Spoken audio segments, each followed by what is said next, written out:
ارم آفریدی وہاں سے جا چکا تھا، لیکن اپنے پیچھے تباہی کی ایسی داستان چھوڑ گیا تھا جسے سمیٹنا حیان شاہ کے بس کی بات نہیں تھی۔ وہ اپنے ڈرائنگ روم میں سر پکڑے بیٹھے تھے اور ان کی آنکھوں میں بے بسی کے آنسو تیر رہے تھے۔ جویریے کو گھر کے اندر لایا جا چکا تھا، لیکن باہر گلی میں ابھی بھی چہمگوئیاں جاری تھیں۔ جویریے کا باپ حیان شاہ اچھی طرح سے جانتا تھا کہ ارم ایک بہت بڑا امیر زادہ ہے، پولیس بھی اس کا کچھ نہیں بگاڑ سکتی۔ اگر وہ تھانے جاتا بھی تو الٹا اسی کی تذلیل ہوتی، کیونکہ قانون ہمیشہ طاقتور کی لونڈی بن کر رہ جاتا ہے۔ یہ سوچ کر وہ اور زیادہ اندر سے ٹوٹ پھوٹ کا شکار ہو رہے تھے۔ جویریے کی ماں باورچی خانے سے پانی کا گلاس لے کر آئی اور حیان شاہ کے سامنے رکھا۔ ان کا چہرہ بھی سوجا ہوا تھا۔ حیان صاحب پانی پی لیں، خود کو سنبھالیں، اگر ہم ہمت ہار گئے تو بچی کا کیا بنے گا، انہوں نے لرزتی ہوئی آواز میں کہا۔ حیان شاہ نے جھٹکے سے سر اٹھایا، ان کی آنکھوں میں سرخ ڈورے تیر رہے تھے۔ میں خود کو کیسے سنبھالوں بیگم؟ آپ نے دیکھا نہیں باہر کیا تماشا لگا ہوا تھا؟ محلے والے طرح طرح کی باتیں کر رہے تھے۔ ان کی نظریں دیکھی ہیں آپ نے؟ وہ ہمدردی نہیں کر رہے تھے بلکہ طنز کے تیر چلا رہے تھے۔ جویری کی ماں نے دوپٹے سے آنسو صاف کیے۔ میں جانتی ہوں، میں سب سن رہی ہوں۔ صرف محلہ ہی نہیں، آج میرے کالج میں بھی یہی سب کچھ چل رہا تھا۔ سٹاف روم میں جیسے ہی میں داخل ہوئی سب خاموش ہو گئے۔ مجھے لگا جیسے وہ میرے بارے میں ہی باتیں کر رہے تھے۔ ہر کوئی یہی کہہ رہا ہے کہ لیکچرار صاحبہ کی بیٹی گھر سے بھاگی تھی۔ حیان شاہ نے مٹھی زور سے میز پر ماری۔ یہی حال یونیورسٹی کا ہے۔ میرے اسٹوڈنٹس تک باتیں کر رہے تھے۔ وہ جو مجھے اپنا آئیڈیل مانتے تھے آج وہ سرگوشیاں کر رہے تھے کہ پروفیسر صاحب کی بیٹی نے سین بنا دیا اور 2 دن غائب رہی۔ لوگ کہہ رہے ہیں کہ ہم نے خود اغوا کا ڈرامہ رچایا تھا تاکہ بیٹی کے گناہوں پر پردہ ڈال سکیں۔ دونوں ماں اور باپ جہاں اپنی بیٹی کی حالت دیکھ کر فکر مند تھے، وہیں پر لوگوں کی باتیں بھی انہیں تنگ کر رہی تھیں۔ معاشرے کا دباؤ ان کی برداشت سے باہر ہوتا جا رہا تھا۔ جویری اپنے کمرے کے دروازے میں کھڑی یہ سب سن رہی تھی۔ وہ بالکل خاموش تھی اور سکتے کی حالت میں تھی۔ ایسا محسوس ہو رہا تھا جیسے اس کے جسم میں جان ہی نہیں ہے۔ اس کی وجہ سے اس کے ماں باپ رسوا ہو کر رہ گئے تھے۔ یہ احساس اسے اندر ہی اندر کھائے جا رہا تھا۔ اس کی ماں نے اسے دروازے پر کھڑا دیکھا تو وہ بھاگ کر اس کے پاس گئی۔ انہوں نے جویریہ کے کاندھے ہلائے۔ جویریہ، کچھ تو بولو بیٹا، تم بالکل چپ کیوں ہو؟ کون تھا وہ لڑکا؟ کیوں کیا اس نے تمہارے ساتھ ایسا؟ کس بات کا بدلہ لیا ہے اس نے ہم سے؟ ماں نے روتے ہوئے سوالات کی بوچھاڑ کر دی۔ جویریہ کی آنکھیں پتھرائی ہوئی تھیں، وہ کچھ نہیں بولی۔ جویریہ، کچھ تو بولو بیٹا، تم بالکل چپ کیوں ہو؟ کون تھا وہ لڑکا؟ کیوں کیا اس نے تمہارے ساتھ ایسا؟ کس بات کا بدلہ لیا ہے اس نے ہم سے؟ ماں نے روتے ہوئے سوالات کی بوچھاڑ کر دی۔ جویریہ کی آنکھیں پتھرائی ہوئی تھیں، وہ کچھ نہیں بولی۔ بولو بیٹی، ہمیں بتاؤ تاکہ ہم اس کے خلاف کچھ کر سکیں۔ ہم اس کے خلاف رپورٹ درج کروانی چاہیے۔ وہ ایسے کیسے ہماری عزت اچھال سکتا ہے؟ ماں نے اسے جھنجھوڑا۔ حیان شاہ نے اپنی بیگم کو روکا۔ رہنے دے بیگم، کچھ نہیں ہوگا رپورٹ درج کروانے سے۔ پولیس بھی بکی ہوئی ہے اور قانون بھی انہی کا ہے۔ یہ امیر لوگ نہ جانے خود کو سمجھتے کیا ہیں۔ ہمارے جیسے سفید پوش لوگ صرف اپنی عزت بچانے کی فکر میں ہی مر جاتے ہیں۔ جویریہ کا باپ بہت پریشانی کے عالم میں صوفے پر ڈھہ گیا۔ اس وقت جویریہ سے اپنے باپ کی یہ حالت دیکھی نہ گئی۔ اس کا سکوت ٹوٹ گیا۔ وہ بھاگتی ہوئی اپنے باپ کے پاس گئی اور ان کے قدموں میں بیٹھ گئی۔ بابا! اس کے حلق سے ایک چیخ نکلی۔ وہ اپنے بابا کے گلے لگ کر خوب روئی تھی۔ اس کے آنسو دریا کی طرح بہہ رہے تھے جو گزشتہ 2 دنوں سے رکے ہوئے تھے۔ کاش بابا میں آپ کی بات مان لیتی۔ کاش میں اس ٹرپ پر نہ جاتی تو میرے ساتھ یہ سب نہ ہوتا۔ آپ ٹھیک کہتے تھے بابا، مجھے نہیں جانا چاہیے تھا۔ میں نے آپ کا سر جھکا دیا۔ میری وجہ سے آج آپ کو یہ سب سننا پڑ رہا ہے۔ مجھے معاف کر دیں بابا۔ جویریہ ہچکیاں لے رہی تھی۔ حیان شاہ کا دل اپنی بیٹی کی حالت دیکھ کر بسیج گیا۔ انہوں نے لرزتے ہاتھوں سے اپنی بیٹی کو گلے سے لگایا اور اس کے سر پر بوسہ دیا۔ نہیں میری جان، تم خود کو قصوروار مت سمجھو، تم نے کچھ نہیں کیا۔ نہیں بابا، یہ سب میری غلطی ہے۔ میں نے ضد کی تھی، میں ہی ٹور پر گئی تھی۔ اگر میں گھر پر رہتی تو میری عزت محفوظ رہتی۔ جویریہ خود کو کوس رہی تھی۔ اس کا باپ اسے گلے سے لگاتے ہوئے بھاری آواز میں بولا تھا، شاید بیٹے نصیب میں یہی لکھا تھا، انسان اپنی تقدیر سے نہیں لڑ سکتا۔ جو ہونا تھا وہ ہو گیا۔ اسی وجہ سے ایسا ہوا ہے کہ اللہ کو شاید یہی منظور تھا۔ تم بس خود کو سنبھال لو، اگر تمہیں کچھ ہو گیا تو میں اور تمہاری ماں جی نہیں پائیں گے۔ لوگ جو کہتے ہیں کہنے دو، میرے لیے میری بیٹی کی زندگی سب سے زیادہ اہم ہے۔ کمرے میں سسکیوں کی آوازیں تھیں۔ تینوں وجود ایک دوسرے کے سہارے اپنے غم کو بانٹ رہے تھے، لیکن باہر کی دنیا ان کے لیے اب پہلے جیسی نہیں رہی تھی۔ رسوائی کا جو داغ ان کے دامن پر لگ چکا تھا، اسے دھونا اب ناممکن لگ رہا تھا، لیکن وہ نہیں جانتے تھے کہ جس شخص نے یہ داغ لگایا ہے وہ خود بھی سکون میں نہیں ہے۔ دوسری طرف ارحم آفریدی کی حالت بھی کچھ مختلف نہیں تھی۔ اسے ایک منٹ کے لیے بھی سکون نہیں مل رہا تھا۔ وہ اپنے عالیشان کمرے میں ٹہل رہا تھا، لیکن اس کے قدموں میں بے چینی واضح تھی۔ وہ کسی کام میں دلچسپی نہیں لے رہا تھا۔ بزنس، گھر، دوست، یار، ہر چیز سے اس کا دل اٹھ چکا تھا۔ اس کے دل میں عجیب سی کشمکش چل رہی تھی جو اسے چین نہیں لینے دے رہی تھی۔ اس کے کمرے کا دروازہ کھلا اور سکندر آفریدی اندر داخل ہوئے۔ انہوں نے اپنے بیٹے کو پریشانی کے عالم میں ٹہلتے دیکھا تو وہ ٹھٹک کر رک گئے۔ ارحم، یہ کیا حالت بنا رکھی ہے تم نے؟ سکندر آفریدی نے فکر مندی سے پوچھا تو ارحم چونک گیا اور اپنے تاثرات چھپانے کی کوشش کی۔ کچھ نہیں ڈیڈی، میں ٹھیک ہوں، بس تھوڑا سر میں درد تھا، ارحم نے نظریں چراتے ہوئے جواب دیا۔ سکندر آفریدی قریب آئے اور اس کے کاندھے پر ہاتھ رکھا۔ میں تمہارا باپ ہوں ارحم، میں تمہیں اچھی طرح سے جانتا ہوں۔ تم پچھلے 2 دن سے نہ آفس گئے ہو اور نہ ہی کسی میٹنگ میں شرکت کی ہے۔ تم آج کل بہت پریشان رہتے ہو، آخر بات کیا ہے؟ میں نے کہا نا ڈیڈی، کچھ نہیں ہے، بس ورک لوڈ کی وجہ سے تھکاوٹ ہے۔ آپ بلا وجہ پریشان ہو رہے ہیں۔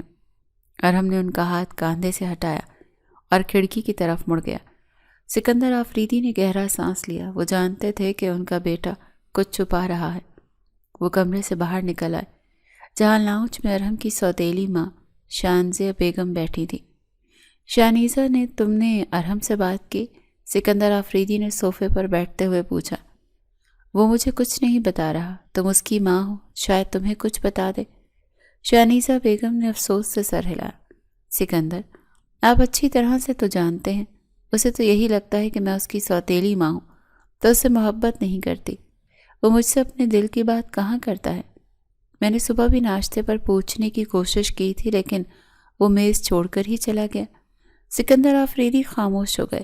ارحم شاہ کی ماں بچپن میں وفات پا چکی تھی، اسی وجہ سے وہ اپنی دوسری ماں سے نفرت کرتا تھا اور خود کو ہمیشہ اکیلا محسوس کرتا تھا۔ اسے لگتا تھا کہ اس دنیا میں کوئی بھی اسے سمجھنے والا نہیں ہے۔ شانیزہ بیگم کی لاکھ کوششوں کے باوجود بھی وہ ان سے مانوس نہیں ہو سکا تھا۔ کچھ نہ کچھ تو بات ہے، سکندر آفریدی نے تشویش سے کہا۔ میں نے اسے کبھی اتنا ڈسٹرب نہیں دیکھا۔ ادھر کمرے کے اندر ارحم نے دروازہ لاک کر لیا تھا۔ اس نے اپنا لیپ ٹاپ کھولا اور وہی CCTV فوٹیج دوبارہ پلے کی جو اس نے ویو پوائنٹ سے نکلوائی تھی۔ اسکرین پر جویریہ نظر آ رہی تھی، وہ ہنستی مسکراتی ہوئی آ رہی تھی۔